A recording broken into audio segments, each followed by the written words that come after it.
saberin kohhran hote anol pai so Krista mingin chibai kabuk chewa evini hianin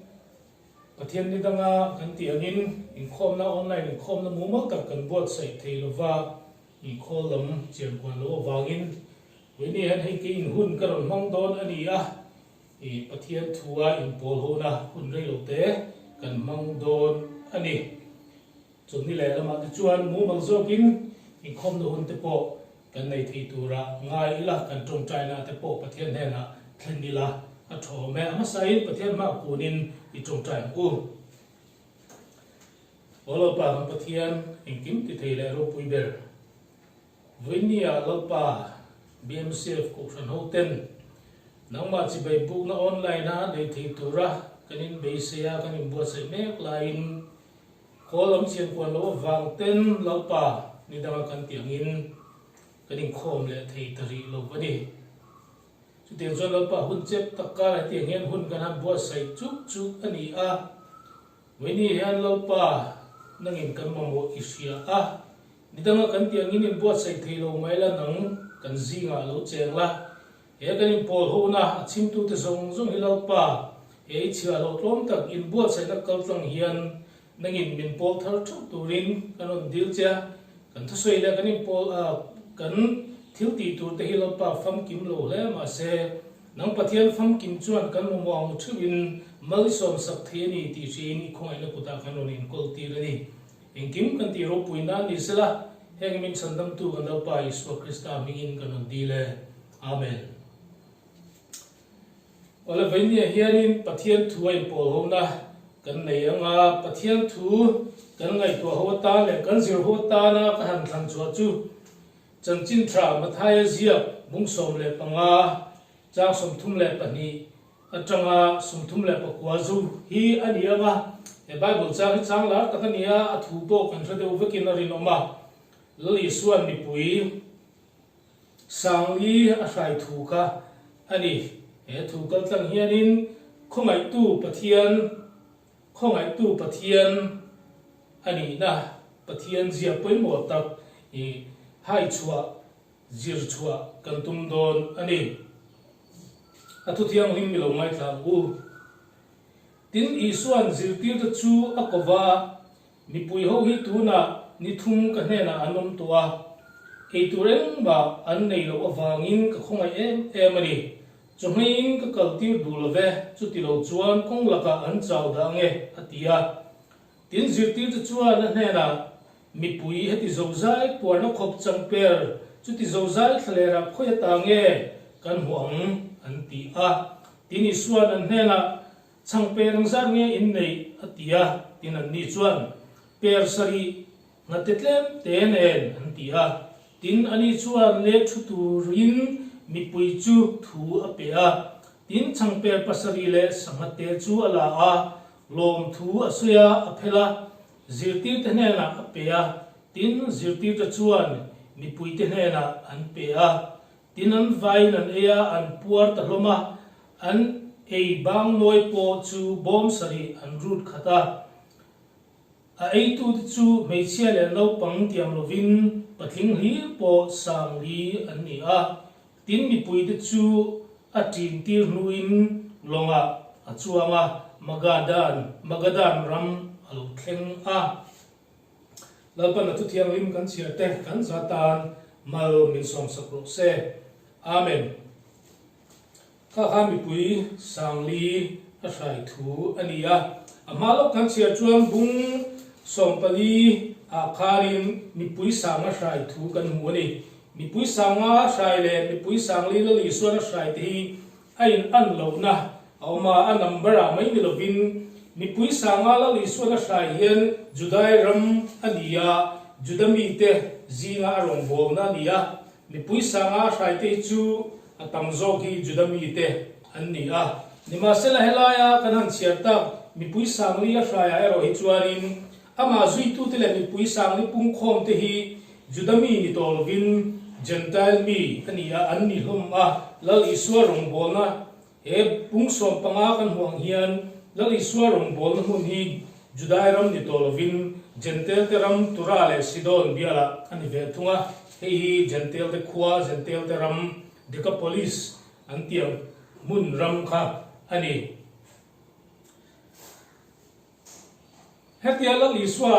sidon le tura khua zukal hianin anzinga hen rong bol na gentle te zinga hen rong bol na ala nei ngai lem lova nima sela la liswa hi alola to vio ni turani a chanchin hi gentle te po hianin an lo hre ve vio to ni turani hetia zukal hi mi pui hianin an lo bor na sa hle mai a tin he mi pui sangli a hrai na konga hian rong bol na ani nual ani ama sabera chuan mei thai fanu ram huai man kha atidam saka e chuta chuan he gentle lu hianin i la liswa rong bol na le athil mak ti chu muin ro pui ati hlea ririn nan sa te ma wangin hetiang hi chunga lo thengani ti in la liswa hianin a fakhial ni kha gentle lu kha i arin na wangin fak ahwa arin na wangin a fanu ti damin a ombok ani tin chumi meichia mei thai fanu ti dam mai ba ka chuan mi dam tak dam lo te piang sual te chong thei lo te lo i suwa he na an suai dum mai a chong ho chu lo i suan alo ti dam le bok ani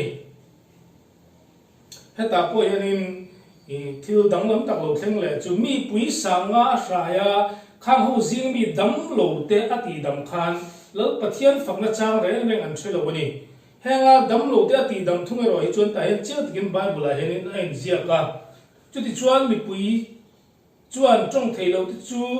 lo tonga piang sual te chu lo tha ke bai te chu ke kala middle te chu mu theya an muin makan ti hlea ti chuan Israel te pathian chu an fakta a mi pui sanga a hraya an mani judami tinge puila pathian fakna chang an thia lo lai khan e sidom le tar tura khua gentle ten pathian thilmak tian mu khan Israel te pathian an mani pathian po ni lo chu Israel te pathian zo kha an faka an choi moi ani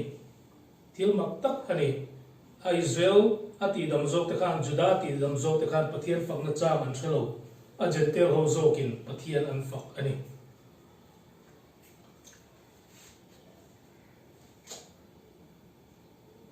Iswa thilmak ti te hianin pathian atin zon tri ani lali swan mi ati dama an nat na te zeng te phar te ke bai mit del te ati dam hian kha physical healing shim ka athil tumadilova chumi pia tharau lam mit var na te tharau lam dam na te tharau sualira phuara a te phel na te khatiang zo kha atin ani fo thin ani chu mi pui sanga sai zinga mi te an man lo ani mai thei ani e tun la Mizoram kan mizo te zinga Mizoram kher po ni lovin ti dam rong bol na te ana sa ema ti dam tong trai dam thei te pathianin kan zinga mizo fa te zinga da nual ani la pon la pan po kan mat pan na sa kan pan huma ma se tiangen han ngai tua ta ela keini mizo mi pui te hian chu tianga thilmak ti thei ti dam thei te kan hu hian eng angril rupu hin nge ni kan pan thin tak sadam na ringot hian nge kan pan thin chumi pia heng tong trai dam thei te le dam ti dam rong bol nei tu te kan pan hian eng hi nge kan be se tak sadam na chu hi nge kan be se tharau dam na po ati dam na sim khane kan be se ma chumi phe na omla liswa Krista chu kan be se zok ti hi ngai tu thamatling viawin ka sia ani olen po chu ni sala helai thu mi sangli a hrai thu chiar hein rilruwa lo lang ma sa le mak ka ti mai chu heng mi puitena lal iswa an be se na sa mai ania ani hi lal ka soita ang khan jendal mi ten nia lal iswa chanchin poi an la tam lu tu lovanga rala changa an chiat mi soi thom an chiat te chu an lok nei ve po ani mai thei ani ni ma sela chu tiang king lal iswa arong bol na te atu soi te ngai thang no hun po an nei lem lo fani chu ti chung chon lal iswa an khwa lo kala be sei na na satak mai an nei hi an enton tlang emin alang ani ti chuan la li suan khwam ka a bor hen an bor ta huai mai ania ni thung chung mai chu te chuan lali suwa chu arong bolna an zui kwal vel ani a mi sangli han ti khan patling ringot khan chiar ani a patling ba ka khan nu nau te po kha ante lang ti kha arin oma tin nu nau mai ba ka no pangte mai chia ta mai ba ka khanin an zinga han ke bai te dam lo te nat na chi sang nei mani puwa in en kol thelo vil ngai en kol ngai a chen pe chu anin polo pang ti te porin oma e khatiang khanin an zui ani khang ni chi sang dam lo te po khani chu ta chon lo mak em le lo lang chiang ta em mai chu heng mi te hen kong la ka an e tur po in ngai tu na sang an thalo bani lal isua thungai thatu le ti dam rong bol na be sein an zui top maya kanin lama enge lo theng don kan wi le arte tunga min lo en ko sakang kan in te hi swam mountain ru te nan lo be neu ti po ngai sak lovin lal isua ka an be sia na satakin lal isua chun rin na an nga wangin an nunglam in lama thiloma te chun an ril ru an ngat lova an malam omlal isua zok chu an en tlata eng po lo theng ro se adang te chu chan huamin lal isua an zui ani kong laka in tinge ko mang eng tui in turte kong laka an fa te mon dam lo te mo tur po ka an ngai tolwa lal isua chau enin ni thum chung an zui ani anen tong ta khop mai kini ring tu te po hian lal isua krista kan be sei chi kan mangang chang te kan lungai chang te kan nu na har sana lo thlen chang te hian pathian in ro kan be sei china pathian kan au thina kan trong trai thina kan mamu te pathian ne na kan thlen ve fo thi ani ma se eng wangin nge kan be sei ang hian thila lo thlen lo fo thina eng wangin nge ke mani an pathian na tho alo lon chua thei lo thin thil map kan soi chau po ni lo kan nu na nang lam na lo thing thin tu te ni kan soi eng wangin kan be sei na te alo lon chua lo thina kan tumang hian kan nu na eng wangin kan su kwa te alo lon chua lo thin kan ti chuan heng mi pui ti ang hian eng kim milal isua kan ngat lova kan be sei na zong te kan du thlan na zong te lal isua kan chung lu lova kan nga thin lo wang hian ke mania pathian khongai na le pathian thil ti theina alo lang chuak lo fo thin alo ni isua in kan problem kan da lian thina chu problem liam pui me kan ma om chu ke mani kan hanena kan be dong thin pathian chu hingin kan au ve thin kan chung trai thin nimma sila chang chuan ke mani in be kan tum thin pathian kan chet khal thina pathian kan kal khal thina alo chet mai kan che thin ke mani theina te in be kan tum thin a chang chu ke mani theina pia mai lama kan mel hit tha te theina te kan soma kan ruaya kan million mel hit te kan ruaya khat dia khat ke mani thei kan tum thina ma se kan thei lo fu thina pathian kan chet khal thin awangin ke mania kan be se ang le pathian na tho te pathian khongai na kan nu na alo lang chuak lo fo thin ani lal isua kan zui na konga hian lal isua kan be se na hian reserve kan nei thina ke mani ta na da that kan nei thina wang hian kan be se ang thil lo thleng lo thin ani eng mi sang lil isua zui tu te chuanin eng ma reserve kan nei lova antana in da that po an nei lova an du than na zong khalal isua an ngat mia maya chu wa zon dam na an lo changa ti sa puar na an lo changa tharau puar na po an lo chang a ti sa le tharau wa an puar an tlea pathian an fak the tak sadam na po an chang ani lal isua kan zui na konga hian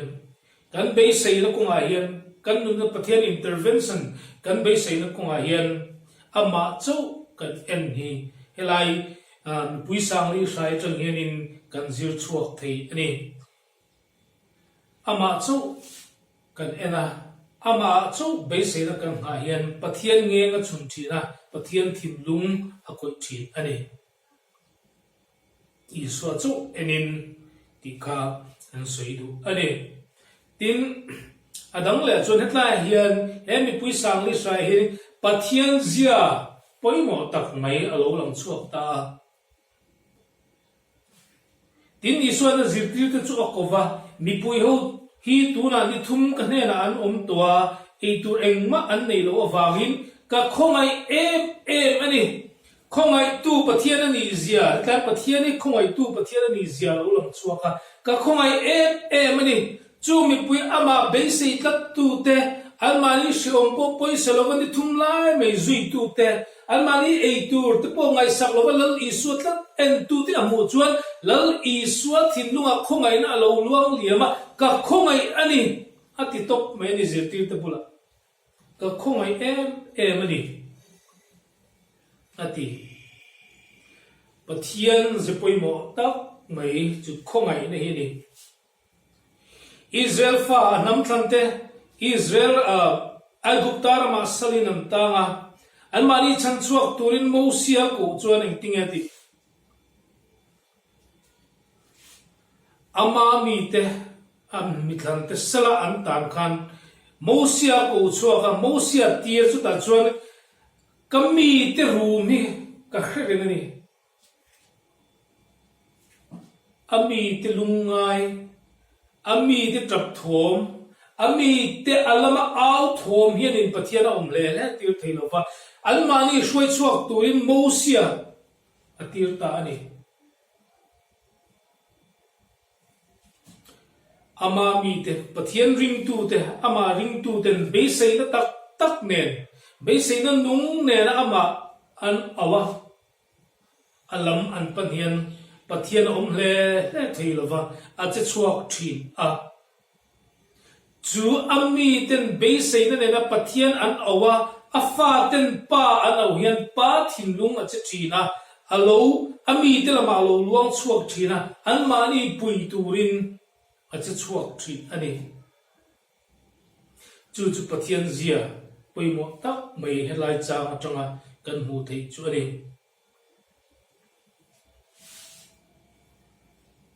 Mizo Kristiante hian chung azui tu te chu gentleman ni ti sia nu nau damlo te po an ni ti ka si asia ani gentleman ni wa khongai ani lova nu nau an ni wa khongai sathia ani mai lova damlo an ni wa khongai sathia mai ani lo ni in alang ani heng mi te ama zui tu te ni thumlai mai zui tu te lal iswat akhongai na chan bernia lang chu ama al in ngat pum lum thak mai ani omin alang ani anin laman ngai tua lova anwile arte an ngai tua lova tuin nge kan thil te khalo milo vil sakang tilam ngai tua lovin lal iswa chok an en na khani lal iswa an be sei na sal tu ka khan lal iswa thin lung ngeng hi a chun ni ber in alang ani chu wangin khongai na ti sa le tharawa an chang ta hial re ni an be sei na wangin rin na nen be sei na nen akan che chua hian pathian lam kan en hian pathian kan a che thin ani engkim kalsana ama ring tlak tu te chunga pathian in a thil ti theina alan chua tir thin ani Wendia hian he hun toy te kan ma hian zona poimo tak mai kan zawai ta na in zo ka du chu kan nu na hian enge poimo ber har san te mang an te dam lo na te po kan chunga thleng thi chunga chun eng hinge kan da poimo ma sak ber I suang e thil dam eng wang nge kan nu na thil dang lam alo thlen lo thin pathian na tho alo thlen lo thin alo lang tan atla lang tlem em kan ti chuan lali swahi kan lo da mas ber lo fo thin atin ani lali swa Kristai mas sabera daila adang zong hi chu secondary a ngai ta ila kan nu na hian pathian khongaina alo lang nge yang ti hi arin a kan muani bible a chutiang nga pathian thil ti theina pathian khongaina ke mania alo luan lu to chuan ke mani a thamuan na alo thleng thina lim na le lung oi na alo thleng thina pathian fak le choi moi na nun kan lo nei thi ani so in voin ni hen na du tak tu inuna khan tunge lalber ani lo point pathian khongai na inuna lo lang chuak tur hian ama hi ida saberem inuna alal berem ti zot cha kan zwa in kan in zot non le ani lalpana thu kan zatan mal min som sakro se